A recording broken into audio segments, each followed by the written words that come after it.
once that I bought my first hydrofoil and I started to foil, it was great. It was, I don't know, for me, my concept of kitesurfing changed, because I didn't use anymore my normal board, my twin tip. I just used, in every session I did, my hydrofoil, because I got addicted to it, and now I'm so addicted I don't know, sometimes I use the twin tip, of course, but if I can, I always use the hydrofoil. Is the feeling that you can have when you are foiling, you cannot compare it with another kitesurf discipline. Is everything is quiet, you can have like different angles against the wind, another speed also, you can go really fast, but if you don't want to go fast, you can also go really slow and still kiting. I don't know, I just fell in love with it. Yeah, and then I started, and now I'm already 4 years something, 4 years and a half I think with the hydrofoil. Yeah, it's my passion now.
I live really close to the sea, and this is something for me is like a dream. I'm coming from Spain, and everyone is thinking about Spain.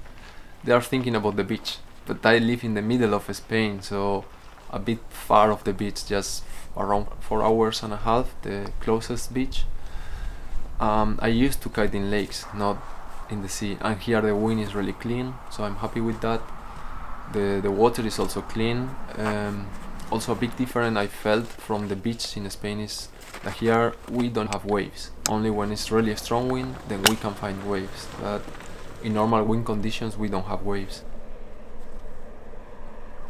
At the beginning, I was focused on hydrofoiling just for light winds, because in my lake the wind is picking up, dropping all the time, then it's not stable. But then I found the funny part about light winds is not only that you can kite, it's also if you have the right material, you can go even really fast, faster even than, I don't know, with a twin tip or in really strong wind conditions. You need the right material, like a big kite and a foil kite if it's possible, and you can have fun. Of course, maybe you cannot jump as high as when the wind is strong, but you can still go in fast, you can still go in all the directions you want. And for me, when the wind is really light, I train race, and when the wind is strong, normally I train my jumps. So I have fun always.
Hydrofoiling, I can feel the water because I feel I'm really sensitive to the movement of the hydrofoil, but everything is quiet, so you don't hear nothing, and that's why you can compare it with flying. You can feel, you can go more up, you can go more down, you can go in one direction, another one, and that's why you can compare it with flying. You can feel like if you are a bird flying close to the water and really fast.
Today we will have strong wind conditions. That is what we were waiting for so long. The only problem is that we are under zero, so we have -4, -5, -3 degrees, ice everywhere and snow. Yeah, I hope it won't be a problem to go out with the hydrofoil. Yeah, we will just try. If it works, it will be great. A really great mega loop session. Really excited.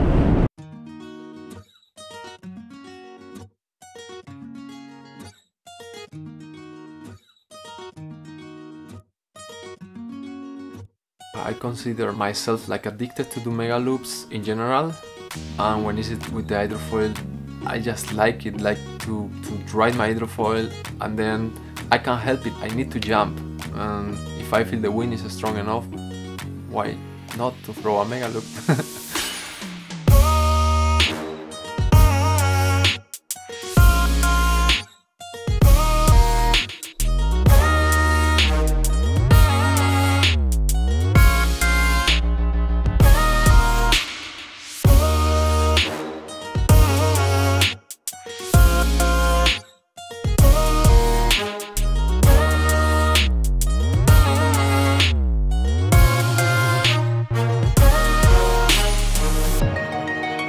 I started to do good mega loops with the hydrofoil before to do them with the 20.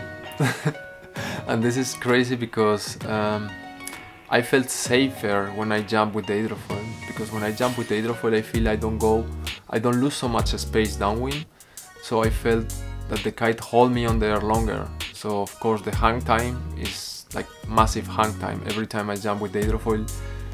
And yeah, and then I started to do just few kite loops with one back roll, things like this, and then I just put it in another level, starting with mega loops. And I don't know, the feeling, the adrenaline, the harder part for me with this mega loops hydrofoil combination is to land the jumps.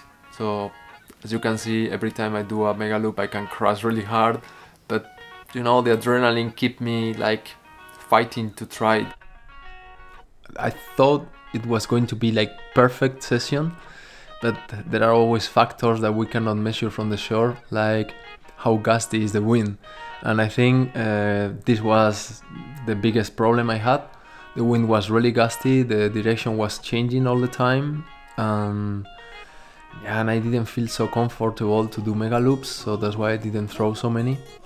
We will make it better next day, so I won't give up for this mega loop session that I'm looking for.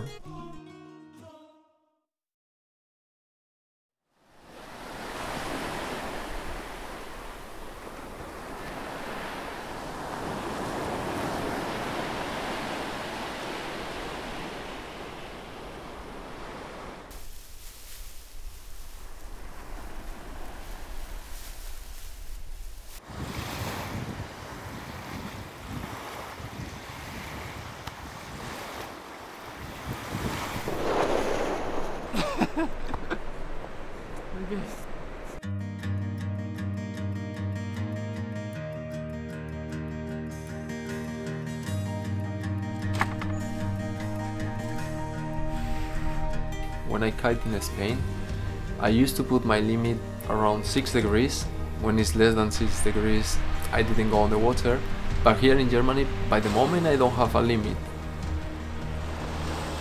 For me, winter is special that I go to a spot here in the north of Germany. It's really cold, and that's why normally there are not a lot of people out. So I have the whole spot for me.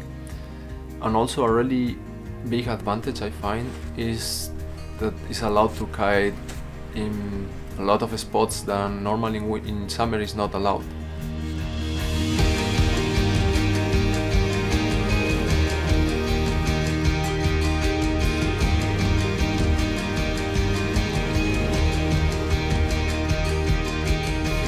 The feeling in winter is completely different.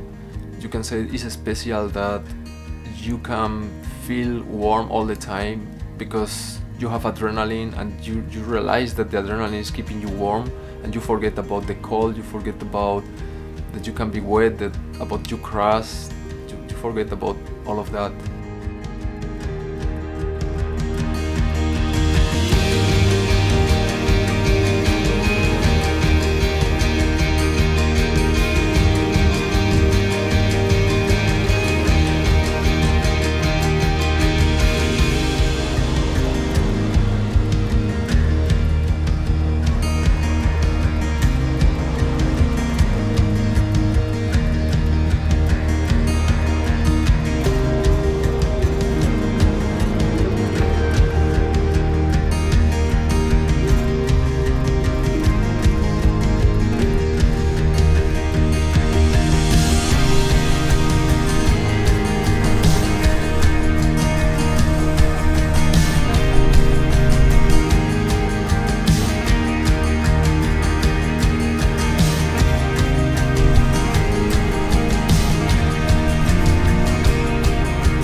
When you have a passion, you can just go for it, you can do whatever you want to do.